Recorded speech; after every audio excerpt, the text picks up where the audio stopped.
बिस्मिल्लाहिर्रहमानिर्रहीम। सहर न्यूज़ देखने वाले तमाम नाजरीन को रियाज अहमद मलिक की जानब से अस्सलामु अलैकुम। नाजरीन, आप देख रहे हैं सहर न्यूज़ और आज हम हाजिर हैं एक नई स्टोरी के साथ। नाजरीन, हुकूमत पाकिस्तान ने अवाम पर पेट्रोल बम फेंक दिया। उस पेट्रोल पंप के क्या असर अवाम के सामने आए, आज हम आपको ये सब कुछ दिखाते हैं, बल्कि बताते हैं कि उस पेट्रोल पंप से गरीब अवाम की जिंदगी पर क्या असरात रूनुमा हुए। लेकिन मैं आपसे गुजारिश करूंगा कि अगर अब तक आपने सहर न्यूज़ HD रियाज अहमद मलिक को सब्सक्राइब नहीं किया तो प्लीज़ इसे सब्सक्राइब कर दें, या आप मेरे चैनल पर नए आए हैं तो इसे सब्सक्राइब करके साथ लगे बेल आइकन को प्रेस कर दें ताकि हमारी हर आने वाली वीडियो का नोटिफिकेशन सबसे पहले आपको मिल सके।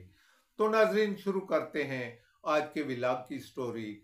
नाजरीन, जैसा कि आपको पता है कि हुकूमत पाकिस्तान ने गुज़श्ता रोज अवाम पर एक पेट्रोल बम फेंका है। वैसे तो उन्होंने 2 बार पेट्रोल की कीमतें कम की हैं, लेकिन उसके समरात अवाम को नहीं मिले, क्योंकि हुकूमत शायद ये चाहती भी नहीं थी कि गरीब अवाम को उसके समरात मिलते। अब क्या हुआ कि पेट्रोल महंगा हुआ। पेट्रोल और डीजल महंगा होने के फौरन बाद ही खाने पीने की इशा जो है उनमें लग्जरी इजाफा हो गया, उनको लग्जरी बना दिया गया। अभी आप देखें, दालें, आटा, चीनी, मैं दालों का तज़किरा करूं तो वो 60 रुपए किलो के साथ इजाफा कर दिया गया है। आटा उसी हिसाब से महंगा हो गया है। और खाने पीने की इशा जिनमें दूध, घी, चीनी, हर चीज जो आती है वो हर चीज महंगी हो गई है। अब आप देखें कि गरीब अवाम को क्या मिला। आपको वोट देने का क्या फायदा हुआ गरीब अवाम को? अभी हुकूमत ने एक जानब बड़े नारे लगाए थे कि वो 300 यूनिट तक के अवाम को बिजली फराम करेंगे, मुफ्त बिजली फराम करेंगे। तो अब क्या हुआ कि 200 तक का रेट और है, 201 हो गया तो 8,000 रुपये बिल आ जाता है। 8,000 रुपये। मेरे हमसाए में एक गरीब को 8,000 रुपये का जब बिल आया तो वो सोचने लग गए कि वो क्या करें। यकीन करना कि उनकी आमदन का कोई जरिया नहीं है, वो मजदूरी करके अपने बच्चों का पेट पाल रहे हैं। अब सवाल ये पैदा होता है कि वो 8,000 रुपये कहाँ से लेंगे और वो कहाँ देंगे। और फिर एक और बड़ी मजे की बात है कि अगले 6 महीने उनको 8,000 बिल ही देना पड़ेगा। क्यों? ये कौन सा फार्मूला है कि वो उनको 8,000 देंगे? एक जानब तो आप दावे करते थे, आपने बड़े बड़े दावे किए, हम ये कर देंगे, हम वो कर देंगे, लेकिन क्या किया आपने? अभी मैं आपको एक बताऊं कि 200 यूनिट सर्व करने वाले जिनको आप मुफ्त में बिजली फराम कर रहे थे, मैं उनकी बात कर रहा हूं। और जब मीटर रीडर साहब तशरीफ लाते हैं तो वो 201 करके आगे भेज देते हैं। 200 यूनिट का बिल 3,000 रुपया, 201 का 8,000 रुपया बिल। और फिर अगले 6 महीने उन्होंने ये 8,000 रुपया बिल देना है। यार, ये कहाँ का फॉर्मूला है, कहाँ का इंसाफ है? अभी जो सोशल मीडिया पे चल रहा है, मैं आपको बताऊं, एक वापडा मुलाजम का बिल 232 यूनिट के 232 रुपये आए हुए हैं। 232 यूनिट के 232 रुपये आए हुए हैं। ये सोशल मीडिया पे चल रहा है, मुझे नहीं पता, वो बिल भी साथ लगा हुआ है, मैं आपको दिखा भी देता हूं। इसके अलावा एक वजीर साहब, बहुत गरीब है बेचारा, बहुत गरीब सा आदमी है, जिसका बिल बहुत ही कम आया है। क्यों? क्या एक कोठी पे उसने सोलर लगा रखे हैं? क्या वो वहां पे और उसका कोई निजाम नहीं चलता जो उसका बिल इतना आया है? अभी और भी बातें मैं आपको काफी बताता हूं, जिसमें इसमें जो कम तनख्वाह लेने वाला मुलाजम है, जो कम तनख्वाह लेने वाला मुलाजम है, उस पे क्या बीत रही है। इस वक्त लोग खुदकुशियों पे तुले हुए हैं। आप लोगों ने कहा था कि आप अपनी अय्याशियों को कम करेंगे, अपनी वजारतों को कम करेंगे, लेकिन क्या हुआ? आपने कम की नहीं। आपने अपनी तनख्वाहों में इजाफा कर लिया, आपने अपने टीए डीए में इजाफा कर लिया, आपने अपने जो आपको इमरान खान के दौर में 25 टिकट मिलते थे फ्री में, अब 30 कर दिए हैं। अब क्या कर रहे हैं? क्या वो सब कुछ हमसे वसूल करेंगे? क्या वो गरीब अवाम से वसूल करेंगे? हमें तो ये लग रहा है कि अब शायद आपका इरादा नहीं है हुकूमत करने का, क्योंकि आईएमएफ के साथ इश्तराक से ये जो आपने मुश्किल फैसले कर लिए हैं, इसके बाद तो मैं नहीं समझता कि आपकी कोई अगली गुंजाइश रह गई है या इसके बाद आपके पास कोई गुंजाइश होगी। मैं मानता हूं कि आपकी छतरी बड़ी मजबूत है, आपका किला बड़ा मजबूत है, लेकिन ये किला गुज़श्ता दिनों श्रीलंका या कौन सा ये था, वहां के अवाम पे भी ये बीती है। और जब अवाम बाहर निकल आएगी तो आपका किला मजबूत नहीं रहेगा। इससे पहले कि अवाम बाहर निकले, अवाम को रिलीफ दो ताकि अवाम आपको अगले इलेक्शन के लिए कामयाब कम अज कम कर लें। वरना आपके मुखालफिन जो हैं वो इतने ताकतवर होते जा रहे हैं, उनकी जो सोशल मीडिया प्रोपेगेंडा मुहिम है वो आपको ले डूबेगी। वो वो कुछ चल रहा है जो कुछ शायद हकीकत में नहीं है, और वो भी उनके सोशल मीडिया पे चल रहा है। और आप क्या कर रहे हैं? हाथों पे हाथ धरे बैठे हैं। आप क्या यही समझते हैं कि अगले 5 साल भी यही किला आपका मजबूत रहेगा, आपकी ये छतरी कायम और दायम रहेगी? नहीं नहीं भाई नहीं, ये कभी नहीं होगा। आपकी छतरी शायद अगले इलेक्शन तक काम ना दिखाए, और ये कोई पता नहीं होता ना इस छतरी का। कभी नवाज शरीफ की हुकूमत होती है तो वो छतरी उसके ऊपर से हट जाती है, और फिर इमरान खान आ जाता है। इमरान खान की वही छतरी जो बहुत मजबूत होती है, उसको बड़ा ये होता है कि मेरी छतरी मजबूत है। आज फिर आप आ गए। लेकिन कमोबेश मैं ये आपको कहूंगा, मशवरा दूंगा, मेरा ये मशवरा कभी ये भूल कर भी इसको रायगान न जाने दीजिएगा कि अब आपके लिए मुश्किल दिन, जब आपने मुश्किल फैसले किए हैं तो आप पर मुश्किल टाइम आ गया है। ये मैं हकीकत आपको बता रहा हूं।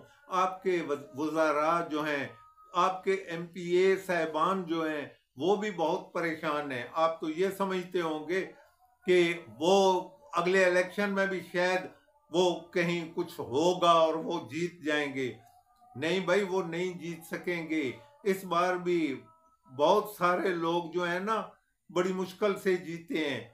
अब वो टाइम गुजर गया है कि अवाम को आप दिखाएंगे। अब भी आपके एमपीएज एमएनएज जो हैं बड़े शदीद परेशान हैं। आप तो शायद खुश होंगे। आपकी खर्चियां, आपके जो, अब मैं एक और आपको बताऊं कि अब जो फोटो सेशन है वो नहीं चलेगा। अवाम अब इस सारी चीज को समझते हैं। दूसरी जानब आपका तो प्रोपेगेंडा मुहिम है ही कोई नहीं। दूसरी जानब का प्रोपेगेंडा मुहिम इंतहाई सख्त है जो आपको ले डूबेगा। अभी जो आप कमिश्नर साहब को और डीसी साहब को याद फरमा रही थी, मैं वजीर आला पंजाब की बात कर रहा हूं। क्या अवाम इस चीज को नहीं समझते कि आपकी गाड़ी में सिर्फ आपका कैमरामैन ही आ सकता है, वरना बाहर का कोई कैमरामैन नहीं आ सकता। आपके तो ये हालात हो गए हैं कि यहाँ आपके पास के बगैर आपका गवर्नर आया हो या आपका वजीर आला आया हो तो उसके लिए खसूसी पास जारी होते हैं। प्रेस वालों को, मकामी प्रेस वालों को भी नजदीक नहीं जाने दिया जाता। क्यों? क्या आप लोगों को अब इतने खतरात महसूस होने लगे हैं? क्या हुआ? क्या हुआ जो आपको इतने खतरात महसूस होने लगे हैं? हमने ऐसे ऐसे लोग भी देखे हैं। महराज खालिद को भी हमने देखा है, और वसीम सजाद को भी हमने देखा है। जो सदर पाकिस्तान था, उसके पांव की जूती देखकर इंसान जो है घबरा जाता था। वसीम सजाद 10 रुपए के पकौड़े आकर कलर का हार खा सकता है, रोड पे बैठ के, उसको किसी ने कुछ नहीं कहा। वसीम सजाद को छोड़ के महराज खालिद की बात करें तो वो हामद नासर चट्टा, हामद जो चट्टा था वजीर आला, उसके प्रोटोकॉल में फंसा रहा बेचारा फैक्स में बैठकर, उसको तो किसी ने कुछ नहीं कहा। और आप लोग इतने खतरे में होते हैं कि आप लोग आते हैं तो अवाम में फोटो सेशन करने के लिए तो आप दाखिल हो जाते हैं, लेकिन हकीकत में अब अवाम समझते हैं कि ये फोटो सेशन नहीं चलेगा। अब फोटो सेशन वाली बातें खत्म हो चुकी हैं। अब आपको खुल के सामने आना पड़ेगा। आपको कोई खतरा नहीं है, आपको कोई नहीं मारता। आपके यकीन करें, जब आप अवाम में जाएंगी तो अवाम आपके साथ होंगे। यही हाल अब वजीर आजम का है। वजीर आजम जहां चले जाते हैं वहां तो मीलों मील, मकामी साफियों को तो वहां जाने ही नहीं दिया जाता, बाहर से अपने लोग बुलाए जाते हैं। फोटो सेशन ही मैं अब भी उसको कहूंगा, वो करके वो खबरें चलवा लेते हैं और दिखाते क्या है कि वो अवाम को ये कर रहे हैं, अवाम को वो कर रहे हैं। ऐसा अब नहीं होगा। अब आपको गरीब अवाम को रिलीफ देना होगा। असल जो बात है, जब तक आप गरीब अवाम को रिलीफ नहीं देंगे आपकी कामयाबी यकीनी नहीं होगी, फोटो सेशन कामयाब नहीं होंगे। ये हकीकत बात है और मैं हकीकत बता रहा हूं आपको। अभी मैं मजीद आपको लंबी चौड़ी बातें नहीं बता सकता कि आप लोग क्या कुछ कर रहे हैं और क्या उनके पीछे क्या मुहरकात हैं, क्या अवाम इन चीजों से राग़ब होकर आपकी जानब आ जाएंगे। अभी आप ये देखें, जब आए हैं तो अगर 50% आदमी आपके साथ थे तो इस वक्त 10% भी आपके साथ नहीं है। ये हकीकत है और कड़वा सच है कि 10% लोग भी आपके साथ नहीं है। और रोज बरोज आप क्यों खत्म कर रहे हैं अपनी, मुझे ये समझ नहीं आती। क्या IMF वाले आपके वफादार हैं? क्या वो गरीब पाकिस्तानियों के वफादार हैं? कल तो आप पता नहीं क्या कुछ नारे लगा रहे थे, और क्या हो गया आपको? क्या आप IMF के आगे यस सर करना शुरू हो गए हैं? आप छोड़िए उनको और अपना काम जारी रखिए और गरीब पाकिस्तानी अवाम के बारे में सोचें जिनके पास आज खाने को कुछ नहीं है। ये मैं हकीकत आपको बता रहा हूँ। गरीब की बद्दुआएं आपको लग रही हैं। गरीब लोग हर रोज आपको बद्दुआएं देते हैं। ये जो बिजली के बिल वाले लोग हैं, मैं आपको बता रहा था कि वो मजदूरी करने वाला शख्स 8,000 कहां से देगा और अगले 6 महीने कहां से देगा। तो प्लीज कुछ गरीब अवाम का सोचिए, कुछ गरीब अवाम के बारे में सोचिए ताकि इन्हें इज्जत की जिंदगी मिले। आप लोग तो बाजारों में बैठकर जाते हैं, बाजारों में आपको क्या पता कि नीचे सड़क में कुछ जंप भी हैं, कुछ खड्डे भी हैं। आप ये नहीं समझ सकते। आपको क्या पता कि गरीब अवाम कैसे जिंदगी गुजार रहे हैं। ये भी एक कड़वा सच है कि आपको गुर्बत का पता ही नहीं है। आप मुंह में सोने का चम्मच लेकर आए हैं। ये जितने हुक्मरान है, मैं सिर्फ मुस्लिम लीग नून की नहीं, पीपल्स पार्टी की बात कर रहा हूं। मुझे एक आदमी दिखा दें जो गरीब था, जिसे पता हो कि गुर्बत क्या है। ये किसी को नहीं पता और यहां गरीबों के हमदर्द बन जाते हैं। अब जो आदमी बाजारों में बैठकर 40 बॉडी गार्ड के साथ आपसे वोट मांगने आता है, उसे क्या पता कि गरीब गुर्बत क्या होती है। लोग कैसे खाना खा रहे हैं आजकल। लोग जलीलो ख्वार होना शुरू हो गए। खुदारा मैं हाथ जोड़ के आपसे कहूंगा, खुदारा इन लोगों के बारे में सोचिए। नाजरीन, ये तो थी हमारी आज के व्लॉग की स्टोरी। उम्मीद है आपको पसंद आएगी। अगर आपको पसंद आए तो इसे ज़्यादा से ज़्यादा शेयर कीजिएगा।